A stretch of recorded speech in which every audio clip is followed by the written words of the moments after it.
세상에는 진짜처럼 보이는 가짜들이 많이 있습니다. 그래서 진짜와 가짜를 구별하는 게 쉽지 않습니다. 그런데 가짜를 진짜로 알게 되면 큰 손해를 입을 수 있습니다. 제가 결혼할 때에도 평생에 함께 기념으로 쓸 수 있는 시계를 사기로 결정을 했습니다. 장모님이 이야기합니다. 요즘은 가짜가 너무 많으니 정말 믿을 수 있는 분이 있으니 그곳에 가서 구입하라고 이야기하십니다. 잘못하면 가짜를 비싼 돈 주고 살 수 있다는 겁니다. 꼭 그곳에 가서 사라는 겁니다. 그래서 그곳에 가서 샀습니다. 저는 원래 의심이 많은 사람이라서 그럼에도 불구하고 전자시계를 샀습니다. 그래서 아직까지 잘 가고 있습니다. 저희 아내는 오메가 시계를 구입했습니다. 진짜라는 품질 보증서와 함께 시계를 구입했지만 2, 3년이 안 가서 녹이 슬고 시계가 가지 않습니다. 가짜였습니다. 큰 손해를 봤습니다. 진짜가 가치 있는 것이면 가치 있는 것일수록 가짜가 많이 있습니다. 다이아몬드에도 그렇습니다. 인조 다이아몬드도 있고요. 금에도 그렇습니다. 순금이 가치 있으면 가치 있을수록 그곳에 정말 거짓된 것이 끼어들기도 하고 아니면 껍데기만 금인 것처럼 감싸놓기도 한다는 것입니다. 순금에 이물질을 섞기도 하는 겁니다. 값비싼 명품이 있으면 반드시 짝퉁이 있다는 사실입니다. 이 세상에 어떤 것보다 가치 있는 것이 있습니다. 그것이 생명입니다. 그보다 더 소중한 가치가 있는 것이 있다면 영원한 생명이라는 겁니다. 영원한 생명을 약속하는 복음이 있습니다. 그런데 여기에도 가짜가 있다는 것입니다. 참된 복음 중에 복음은 오늘 우리가 읽었던 말씀, 예수님이 십자가에서 하셨던 6번째 말씀입니다. 다 이루었다 하시는 말씀입니다. 이것이 복음이라는 것입니다. 그런데 우리는 언제 다 이루었다라는 말씀을 합니까? 우리의 삶 가운데서도요. 그럼 정말 모든 경기를 마치고 최종적으로 우승을 했을 때, 예를 든다면 마라톤 49.195km를 다 달려서 마라톤에서 우승했을 때 더 이상 도전해야 될 곳이 없을 만큼 우승했을 때에 다 이루었다는 겁니다. 더 이상 이루어낼 게 없다는 것입니다.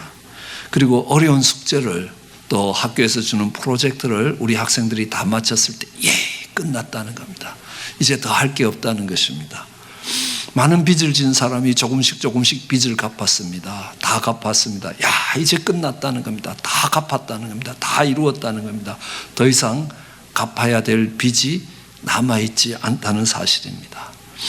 화가나 음악가가 정말 자기 필생의 작품을, 멋진 예술 작품들을 만들고 나서 이제는 더 이상 고칠 데가 없다는 겁니다. 여기서 더 이상 고쳐야 될 곳이 없을 정도로 정말 자기의 일생의 귀한 작품을 만들고 나서 다 이루었다, 이렇게 이야기할 수 있는 것입니다. 그렇다면 오늘 십자가 선상에서 예수님이 다 이루었다라고 하시는 말씀은 무엇입니까? 예수님이 무엇을 이루셨다라고 봐야 되는 것입니까? 근데 이것을 이해하기 위해서 오늘 읽었던 우리 본문에 보면요, 예수님이 다 이루었다라고 하시기 전에 무슨 말씀을 하시냐 하면 신포도주를 받으신 후에 이 말씀을 하셨다는 겁니다. 그럼 예수님이 다 이루셨다라는 의미가 무엇이냐? 이 신포도주라는 것이 무엇이길래 예수님이 이 신포도주를 받으신 후에 다 이루셨다라고 이야기하느냐? 이 신포도주는 그 당시에 먹던 포도주가 아니라 포도주에 이 다른 쓸개를 타서 아주 쓰게 만들었던 마취제였습니다. 십자가에서 달려 죽는 것이 너무 고통스럽기 때문에 그 고통을 잊게 해주기 위해서 사람들이 이 스폰지, 해룡에다가 이 신포도주, 마취제를 해서 이 십자가에 죽는 사람들에게 줍니다. 그러면 그 마취제가 몸으로 돌기 시작하면 몸의 고통이 어느 정도 잊어질 수 있기 때문에 그 신포도주를 주는 것입니다. 그런데 예수님이 뭐라고 이야기하셨냐면 요한복음 19장 28절로 30절에 보면 나는 앞으로 포도나무에서 나온 것을 먹지 않을 것이다. 예수님이 제자들과 최후의 만찬을 하시면서 이제 이 포도주를 나누시면서 이야기합니다. 정말 이걸 내가 너희와 함께 이제 먹는다. 이 포도주는 내 피다라는 겁니다. 내 피, 곧 언약의 피라고 이야기합니다. 그런데 이제 내가 하느님 아버지의 나라에서 새 것으로 너희와 함께 마실 때까지 나는 포도나무에서 나온 것을 먹지 않을 것이다 라고 이야기합니다. 그런데 사람들이 이 신포도주를 찍어서 줬습니다. 그런데 마태복음에 보면 이렇게 합니다. 골고다 즉 해골이라는 곳에 이르러 쓸개 탄 포도주를 예수께 주어 마시게 하려 하였으나 예수님께서 맛을 보시고 마시지 아니하셨다라고 이야기합니다. 예, 내가 마시지 않을 것이다. 이제부터 이제 하나님 나라에서 아버지 나라에서 새 포도주로 마시기 전까지는 안 마실 것이다 하라는 주님이 하셨던 약속이 이루어지는 것입니다. 오늘 다 이루었다라고 이야기하면 주님을 통해서 이루어져야 될 약속들이 다 이루어지는 것을 이야기하고 있습니다. 오늘 요한복음 우리가 읽었던 30장 앞부분 28절에도 보면 예수님께서 모든 일이 이미 이루신 줄을 아시고 성경에 응하게 하려 하시기 위해서 이 말씀을 하셨다는 겁니다. 이제 예수님을 통해서 이루어져야 될 약속이 다 이루어진 것을 아시고 이제 남아있는 약속, 내가 포도주를 먹지 아니하리라는 이 약속 하나, 남아있는 이 약속이 성경에 약속되어 있는 대로 정말 응하게 하기 위해서, 지켜지게 하기 위해서 내가 그 포도주를 마시지 않는 것으로 인하여 다 이루었다라고 이야기합니다. 그러면 여기에서 다 이루었다는 말은 예수님을 통해서 이루어져야 될 약속들이 다 이루어진 것을 이야기합니다. 예수님은 다윗과 아브라함의 후손으로 태어날 것이라고 이야기했습니다. 실제 다윗과 아브라함의 후손으로 태어났습니다. 그리고 베들레헴에서 태어날 것이라고 이야기합니다. 예수님의 부모님들은 갈릴리에 살았습니다. 저 북쪽, 이 예루살렘에서부터 한참 북쪽인 갈릴리 나사렛 지방에서 살았는데 예수님이 메시아가 베들레헴에서 태어난다고 이야기했습니다. 그런데 그때 인구조사가 있어서 인구조사를 하기 위해서 모든 사람들은 고향에 가서 인구조사를 해야 된다고 해서 그들의 고향이었던 베들레헴에 왔을 때 때마침 그때 태어났다는 겁니다. 그리고 자라기는 갈릴리 나사렛에서 자랐다는 것입니다. 베들레헴에서 태어날 거라는 약속이 이루어졌습니다. 그의 태어남이 많은 사람들에게 슬픔이 될 것이다. 왜냐하면 헤롯이 자기의 왕자리를 지키기 위해서 그 시를 기준으로 해서 2살 이하 된 아이들은 다 죽였기 때문입니다. 수많은 어머니들이 정말 죽은 자식을 품에 안고 비통한 눈물을 흘리게 됐던 것들이 이루어지는 겁니다. 예수님이 애굽으로 도망갈 것이고 또 정말 애굽에서 그 아들을 이끌어내실 것이고 유태인의 배척을 받을 것이고 은30냥에 팔려갈 것이고 정말 죽으러 끌려갈 때도 끌려가는 양처럼 침묵할 것이고 정말 무리들에게 조롱을 당할 것이고 또 십자가에서 죽기 전에 사람들은 그 앞에서 군병들이 그 옷을 제비 뽑아서 나눌 것이라 수많은 약속들이 하나도 땅에 떨어지지 않고 이루어지는 것들을 보게 되는 것입니다. 우리는 훌륭한 사람이 일어나서 정말 좋은 가르침을 줬기 때문에 그 가르침을 따르는 무리들이 일어난 경우는 많이 있습니다. 그렇지만 수천 년 전부터 여러 선지자들을 통해서 이 일들이 이루어질 것이다 라는 약속들을 하고 그 약속에 하나도 땅에 떨어지지 않는 것들을 바라보면서 이것은 하나님이 하신 일이다 라는 것들을 알게 되는 것입니다. 우리는 그 약속이 이루어지는 것을 보면서 우리 속에 생기는 것이 뭐냐 하면 믿음이라는 것입니다. 믿음은 우리가 믿겠다고 두 주먹을 굳게 쥔다고 해서 믿어지는 것이 아니지 않습니까? 우리가 우리 친구를 믿을 때에도 그 친구가 약속을 하고 약속을 지킵니다. 또 약속을 하고 또 약속을 지킵니다. 그 약속이 계속 반복되면 우리 속에 그 친구에 대한 믿음이 생긴다는 겁니다. 친구가 그 약속을 계속 어길 때에 내가 아무리 그 친구를 믿고자 해도 내 속에 믿음이 생기지 않는 것을 알 수 있습니다. 하나님은 우리에게 믿음을 주시기 위하여 약속을 주시고 그것을 이루어 가시고 약속을 주시고 이루어 가시고 예수님을 향하여 말씀하셨던 수백 가지의 약속들이 정말 하나도 땅에 떨어지지 않고 그대로 이루어지는 것을 보면서 이것이 하나님의 약속을 따라 이루어진 것이라는 겁니다. 그럼 우리는 이제 예수님이 다시 오실 것이라는 그 약속도 충분히 믿을 수 있게 되는 것이 됩니다.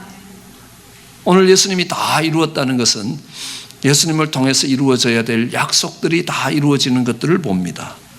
그런데 우리 하나 더 생각해 볼 수 있는 것은요, 예수님을 통해서 이루어질 약속이 다 이루어진 것이 아니라는 걸 알 수 있습니다. 왜냐하면 예수님이 살아 계시는 동안에 이루실 수 있는 모든 약속을 다 이루신 것입니다. 그러나 예수님이 죽고 난 뒤에 예수님은 부자의 묘실에 장례될 것이다. 예수님 어디 갖다 끌어묻은 것이 아니고 어느 동굴에 집어 던진 것이 아니라 아주 부자들을 장례하는 곳에 장례가 할 것이다. 아리마대 요셉이라는 사람이, 그 시대의 큰 부자였던 요셉이 와서 예수님의 장례식을 자기가 할 수 있게 해달라고 요청을 했습니다. 그 허락을 받아서 정말 엄청난 장례가 이루어지고 부자의 묘실에 눕게 되는 것들을 보게 되는 겁니다. 그 외에도 예수님이 죽은 지 사흘 만에 살아나실 것이다. 또 예수님의 뼈가 하나도 꺾임을 받지 않을 것이다. 왜냐하면 십자가에서 달려 죽을 때 너무너무 고통스럽기 때문에 로마 군병들이 가면서 그 죄수들의 다리뼈를 부러뜨려 버립니다. 왜냐하면 이 다리뼈가 부러지면요, 손이 이렇게 높이 걸려 있는 상태에서 이 점점 피가 흐름으로 인해서 그 호흡이 가빠질 때 숨을 쉴 수가 없습니다. 이 근육이 굳어진 상태에서 이 허파가 움직여서 호흡을 하는 것이 아니라 다리를 들었다 폈다 하면서 숨을 쉬어야 되는 겁니다. 그것을 하지 못하도록 다리뼈를 꺾어주면 심장에 피가 빨리 응고되어서 사람이 빨리 죽는다는 겁니다. 그렇기 때문에 고통을 더하기 위해서 다리뼈를 꺾어주는 것이 아니라 너무나 많은 고통 속에서 힘들어하니까 마지막 자비로 다리를 꺾어주는 것이라는 겁니다. 그런데 예수님 다리를 꺾으러 로마 군병들이 갔을 때 이미 예수님은 40대 채찍을 맞고 수없이 피를 흘리시면서 그 십자가에 매였기 때문에 그 시점에 이미 돌아가셨다는 겁니다. 그러니까 다리를 꺾을 필요가 없었다는 겁니다. 그 약속들은 아직 예수님이 다 이루었다라는 말씀을 하시기 전에 이루어진 것이 아니라는 겁니다. 그러면 예수님이 다 이루었다라는 것은 약속 말고 또 다른 의미가 있을 것이다. 그 의미가 무엇이냐 하면 예수님을 하나님께서 이 땅에 보내신 그 목적이 다 성취됐다는 것입니다. 예수님을 통해서 이루시고자 하시는 하나님의 계획과 하나님의 뜻이 다 이루어졌다는 것입니다. 그럼 천지를 창조할 때에 첫날 하나님이 빛을 만드시고, 둘째 날 하늘을 만드시고, 셋째 날 땅을 만드시고, 이렇게 해서 여섯째 날에 사람을 만드시고요, 다 이루었다는 겁니다. 다 만드셨다는 겁니다. 그것처럼 이 십자가에서 여섯 번째 말씀이 다 이루었다라는 말씀은 구원을 완성시켰다는 겁니다. 구속의 완성이라는 겁니다. 그래서 구원을 이루어내셨다는 겁니다. 여러분, 예수님이 이 땅에 오신 목적이 뭡니까? 죄에 빠진 자기 백성을 건지기 위해서 이 땅에 오신 것입니다. 그럼 우리가 죄가 들어옴으로 인해서 죄는 우리에게 어떤 결과를 갖고 오느냐 하면 하나님과 우리 사이를 갈라내기 시작했습니다. 그래서 정말 하나님이 부르실 때 도망가야 되는 사람이 됐습니다. 숨어야 되는 사람이 됐습니다. 그 죄가 우리와 하나님 사이를 갈라냈고, 우리와 하나님 사이를 갈라낸 죄는 아담과 하와, 아내와 남편 사이를 갈랐습니다. 그것은 다시 가인과 아벨, 형제와 형제 사이를 갈라내기 시작했습니다. 그것이 죄에 빠진 모습이라는 겁니다. 그곳에 예수님의 십자가가 섬으로 하나님과 우리 사이가 다시 교통되기 시작한다는 겁니다. 그래서 예수님이 길이 되어서 하나님께 나아갈 길이, 하나님과의 관계가 회복되기 시작하는 겁니다. 하나님과의 관계가 회복되었다는 것은 하나님의 아들이라는, 하나님의 딸이라는, 하나님의 자녀라는 지위가 회복되는 것을 이야기합니다. 이제 하나님과의 화목한 관계가 회복되는 것입니다. 이제 주님이시라라고 이야기하면 멀리서 베드로가 주시라는 이야기를 들으면 물러 뛰어서라도 그 주님을 빨리 보고 싶어하는 그 관계로 회복이 된 겁니다. 이젠 두려워서 얼굴을 피하고 싶은 관계가 아니라 그저 그 앞으로 달려나가고 싶은 그런 모습이 되는 것입니다. 주님이 그것을 이루어내셨다. 그 십자가를 지심으로 인해서 그것을 이루어내셨다는 것입니다.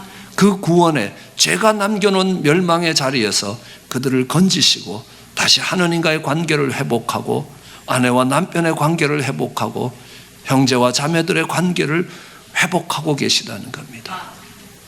그 속에 정말 하나님께서 이루고자 하시는 화목을 두신다는 것입니다.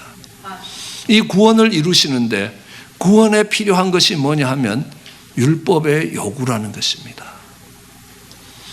왜냐하면 죄를 지은 사람은 반드시 그 삭스를 지불해야 되는 겁니다. 그 지불해야 될 값이 사망이라는 것입니다. 이것이 율법이 요구하는 것이라는 겁니다. 그 율법이 요구하는 것을 예수님이 다 이루어내셨다는 겁니다. 어떻게 해요? 아담이 범죄함으로 인하여 아담에 속해 있는 모든 사람들은 죄인이 되었습니다. 이제 두 번째 아담으로 오신 예수 그리스도가 온전히 순종하심으로 인하여 예수 그리스도에 속한 사람은 다 의인이 되는 것입니다. 왜요? 예수님이 십자가에서 지불하신 값 때문이라는 겁니다.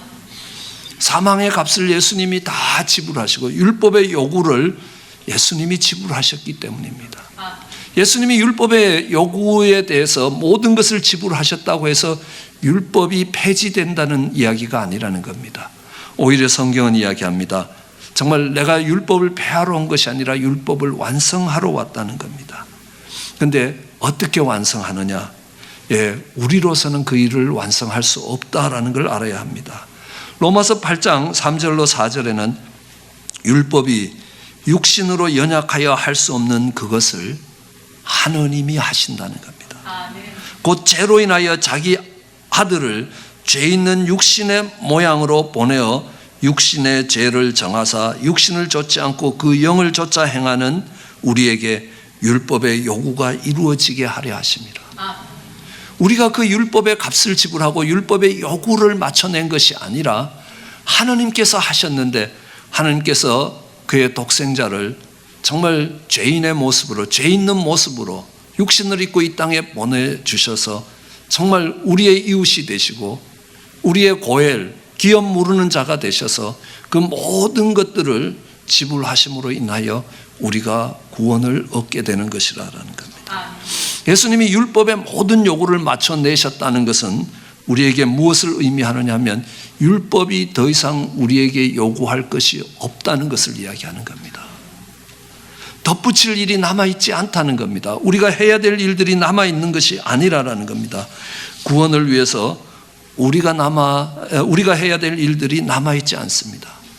그러나 이 복음의 가짜들은 이렇게 이야기합니다. 정말 우리가 뭔가를 해야 된다는 겁니다. 무엇인가를 해야 된다는 것입니다. 그럼 성경 속에 바리새인과 서기관들이 나옵니다. 이분들은 누구보다도 하나님의 말씀에 대해서 잘 아는 사람이고 누구보다도 하나님의 말씀을 잘 지키려고 노력했던 사람들입니다. 특별히 이 바리새인 같은 사람들은 어떤 무리의 사람들을 바리새인이라고 이야기하냐면요, 이 이스라엘 사람들은 자기들이 하나님의 선택된 백성이라는 자부심을 갖고 있었습니다.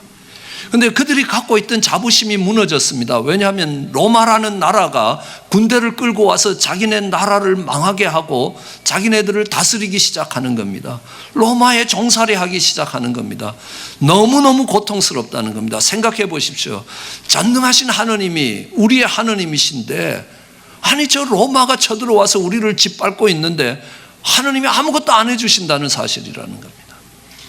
그럼 당연히 그 하나님이 전능하지 않는 하나님이시든지 그 하나님이 전능하신 하나님이면 왜 하나님이 일 안 하시느냐? 우리가 뭔가를 잘못해서 그렇다는 겁니다. 하나님이 우리에게 성전을 주시고 우리에게 말씀을 주셨지만 우리가 그 말씀대로 살지 않았기 때문에 우리는 이런 비참한 지경에 왔다는 겁니다. 그렇기 때문에 정말 그 말씀으로 돌아가서 그 말씀을 지키며 살아야 되겠다. 나라와 민족의 회복을 위하여 선택된 백성들의 회복을 위하여 목숨을 걸고 하나님의 말씀을 지키겠다고 결단하고 나온 사람들이 바리새인이라는 겁니다. 그러면요, 야 바리새인 보고 기특하다고 이야기해야 될 거 아닙니까? 근데 예수님이 그 바리새인들을 보고 한다는 말씀이 뭐냐면 이 독사의 자식들아라고 이야기합니다. 이 뱀의 새끼들아라는 겁니다. 이 마귀 자식들이라고 이야기하는 겁니다. 왜 그들이 하나님의 말씀을 알고 그 하나님 말씀대로 살겠다고 발버둥 치고 있는데 왜 주님은 그들을 향하여 독사의 자식들이라고 이야기하냐는 겁니다. 왜냐하면요, 그들이 말씀을 지켜서 의로워지겠다라고 생각했기 때문이라는 겁니다. 그들의 노력으로 인하여 그들이 이루어내는 말씀의 실천으로 그들을 구원하겠다는 겁니다. 그럼 불교의 가르침을 한 번 더 생각해 보십시오. 불교가 사람들로 하여금 이 땅에 어떻게 살아야 되는가 가르치는 것이 기독교의 가르침과 크게 다르지 않습니다. 금강경의 가르침은요, 한 알의 밀알이 땅에 썩어지면 많은 열매를 맺는다는 게 금강경의 주제라는 겁니다. 그럼에도 불구하고 그 불교의 가르침이 잘못된 이유가 어디에 있겠냐는 겁니다. 내가 도를 깨달아서 윤회의 사슬을 먹고 내가 나를 구원하겠다라는 겁니다. 바리새인들이 내가 하나님의 말씀을 지켜서 내가 나를 구원해내겠다라는 겁니다. 그가 지켜야 될 말씀이 어떤 것인가 이전에 그것이 잘못되었다라고 이야기하시는 겁니다. 우리는 그럴 능력이 없다는 것입니다. 그럴 힘이 없다는 것입니다. 네가 하나님의 백성이면 이렇게 살아야 된다라고 하는 그 계명이 마귀가 우리의 대적이 그 계명을 타고 와서 우리를 죽인다는 겁니다. 그럼 계명이 뭐겠습니까? 계명을 요약하면 하나님을 사랑하라, 내 이웃을 내 몸처럼 사랑하라, 이것이 계명이라는 겁니다. 그것이 어떤 계명보다 큰 계명이고 계명을 집약했다고 해도 틀리지 않을 것이라는 겁니다. 그런데 그 계명을 지킬 힘이 없을 때 너 하라는데 왜 안 하느냐는 겁니다. 하나님이 가장 큰 계명이라는데 왜 안 하느냐라는 겁니다. 그때 우리에게 오는 것은요, 죄책감입니다. 율법의 요구를 이루어내지 못한 죄책감이라는 겁니다. 그때 하나님은 말씀하십니다. 정말 내가 다 이루었다는 겁니다. 아니, 그 율법의 요구대로 십자가에서 죽어야 될 사람이 난데 내 대신에 예수님이 죽으셨다라는 것이 받아들여지면요, 그 예수님에 대한 태도가 어떻겠습니까? 내가 도저히 갚을 수 없는 빚을 졌을 때에 누군가가 와서 내 빚을 대신 다 탕감해 주셨다는 겁니다. 대신 다 갚아 주셨다는 겁니다. 그러면 그 빚을 갚으신 분에게 우리가 어떻게 할 겁니까? 내가 가진 것이 많지 않더라도 집안에서 따뜻한 음식 하나라도 만들어서 그분께 감사를 표현할 거 아니냐라는 겁니다. 어차피 내가 다 갚지 못할 빚이었지 않았냐. 그럼에도 불구하고 그분께 감사한 마음이 생기는 겁니다. 그리고 이야기합니다. 정말 내가 주님의 기쁨이 되기를 원한다는 겁니다. 그분이 기뻐하는 일을 내가 하고 싶어지는 겁니다. 그분을 좋아하게 되는 겁니다. 고맙게 생각하게 되는 겁니다. 이것이 율법이 완성되는 것입니다. 죽을 자리에서 우리 주님이 십자가를 지셨기에 우리는 주님을 향한 사랑이 생기고 그 하나님에 대한 고마움과 감사가 생긴다는 겁니다. 그때 율법이 완성됐다라고 이야기합니다. 그것을 위해서 우리 주님이 다 지불하셨다는 겁니다. 네가 더 이상 죄책감에 율법의 요구에 의해서 무엇인가를 해야 될 것을 요구하지 않는다는 겁니다. 주님이 그렇게 하심으로 인하여 우리에게 정말 죄에서 해방이 되고 죄에 매여서 종로로 타던 자리에서 자유케 되는 것이라는 겁니다. 하나님의 아들의 지위가 회복되는 겁니다. 마귀의 견세들이 멸하는 겁니다. 주님이 말씀하십니다. 내가 다 이루었다는 겁니다. 그럼 내가 다 이루었다라는 것, 그럼 다시 설명드리지만 화가가 멋진 그림을 그렸는데 내가 거기에 뭔가를 더 해야 됩니까? 아니요. 뭔가를 더 하겠다라고 생각하는 순간에 그 작품을 다 버리게 될 겁니다. 다 망가뜨리게 될 것이라는 겁니다. 우리 하나님의 구원이 그렇다는 겁니다. 저는 이 하나님의 구원을 생각할 때 이렇게 생각하고 있습니다. 다윗과 골리앗이 싸우고 있습니다. 골리앗이 집채만한 장군입니다. 온 이스라엘을 위협합니다. 이스라엘에서 어느 누구도 그 골리앗 앞에 나가서 싸울 생각을 하지 못할 만큼 두려움에 잡히는 겁니다. 그때 다윗이 새총 같은 물맷돌을 들고 나가서 골리앗을 무너뜨립니다. 예, 다윗은 이렇게 합니다. 너는 정말 칼과 창과 단창으로 가지만 나는 만군의 여호와의 이름으로 간다는 겁니다. 그럼 어떻게 생각하시겠습니까? 다윗처럼 믿음을 가지고 정말 만군의 여호와의 이름을 가지고 이 골리앗 앞에 서야 될 것인가? 아니라는 겁니다. 그 다윗이 우리에게 있어서 예수 그리스도와 같은 분이시라는 겁니다. 여러분, 이 세상의 로마의 거대한 권세와 이 세상의 권세 앞에 서 있는 예수 그리스도의 모습은 골리앗 앞에 서 있는 다윗과 같은 모습이라는 겁니다. 그렇지만 예수님이 그 세상의 모든 권세를 멸하시고 승리하셨다는 겁니다. 그걸로 함께 기뻐할 수 있는 사람은 누굽니까? 우리들이라는 겁니다. 그러면 다윗과 골리앗 싸움에서 우리들은 어떤 위치에 서 있는 것이냐? 이스라엘 백성들이라는 겁니다. 두려워 떨고 있다가 정말 다윗이 골리앗을 이김으로 인하여, 우리 예수님이 십자가에서 사망 권세를 깨트림으로 인하여, 그들의 권세를 깨트림으로 인하여 기뻐하고 즐거워하고 감사하며 그 다윗께 달려나가는 이스라엘 백성들과 같은 모습이라는 겁니다. 그것이 우리의 구원을 이루어 가시는 하나님의 구원의 모습이라는 겁니다. 이런 방주가 예비되었습니다. 노아의 홍수 때에 하나님이 방주를 예비하셨습니다. 그리고 방주의 문을 열고 들어오라라고 이야기합니다. 어떤 사람이 들어갈 수 있습니까? 우리가 그 방주를 예비하는데 못이라도 하나 쳐야 되는 겁니까? 기둥이라도 하나 든든히 세워야 방주에 들어갈 자리가 생깁니까? 아니지 않습니까?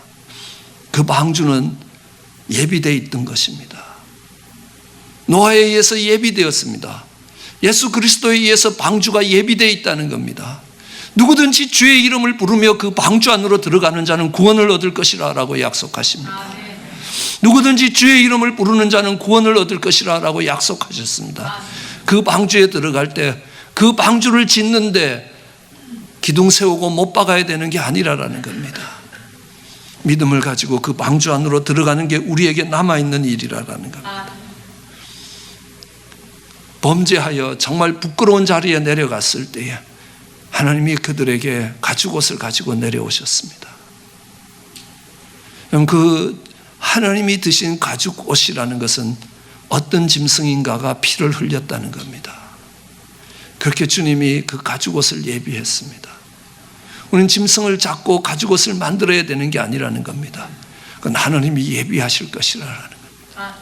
그 하나님이 예비하실 때 그것을 받아 입는 것은 우리라는 것입니다. 그것을 만드신 분이 하나님이시고 거기에 필요한 모든 것을 이루신 것이 하나님이시라는 겁니다. 내가 다 이루었다라는 겁니다. 너에게 이룰 것이 남아있지 않다는 겁니다.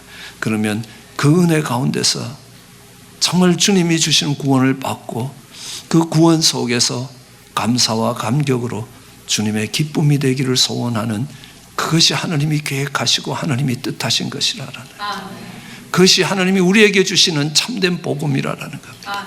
그 복음을 굳게 붙들고 거짓에 속지 마십시오. 승리하십시오. 우리의 삶이 아름다워질 것입니다.